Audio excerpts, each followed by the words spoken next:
Joseph the Explorer ay kamatis na may bagoong. Madali lang daw to, kaya simulan na natin. Okay. Ang kailangan lang natin ay kamatis, bawang at sibuyas. At saka bagoong isda.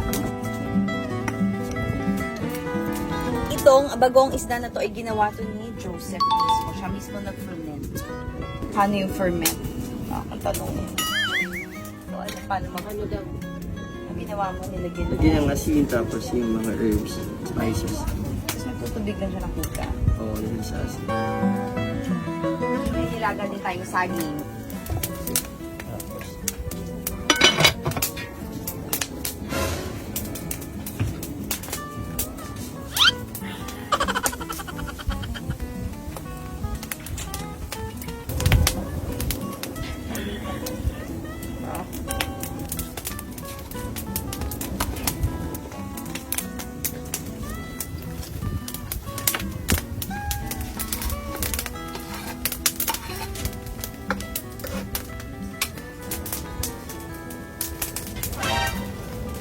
Next, kamatis.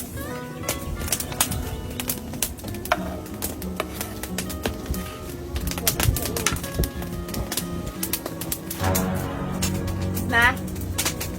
Okay na? papalambutin muna natin. Okay na yan? Okay na yan?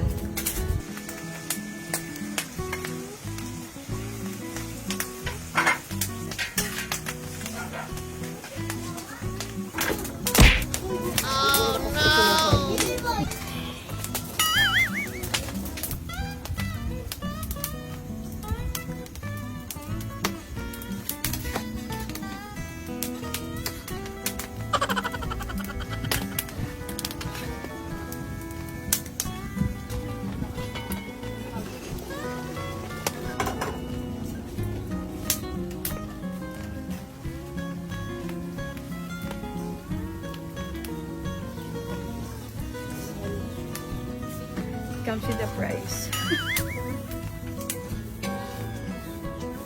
Yes, with Jonas Jane. Yun na pa rin.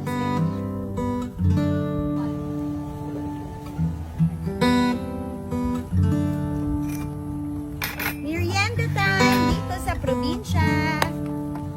Mas excited ako, masarap daw.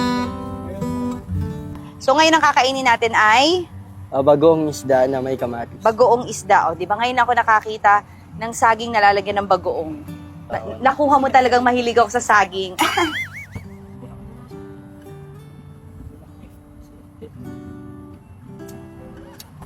Parang maalat tsaka matamis. Merienda sa Masarap na pagkakagawa mo rin itong ginamos. Sarap.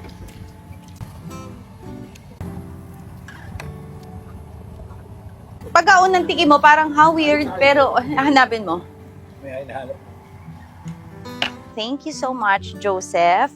Maraming salamat dahil pina-experience mo sa amin ang buhay at lutong probinsya. So, ganito talaga kung paano dito sa probinsya. Kaya kung ako sa inyo, bumisita na rin kayo, isasabi ko yung address ni Joke.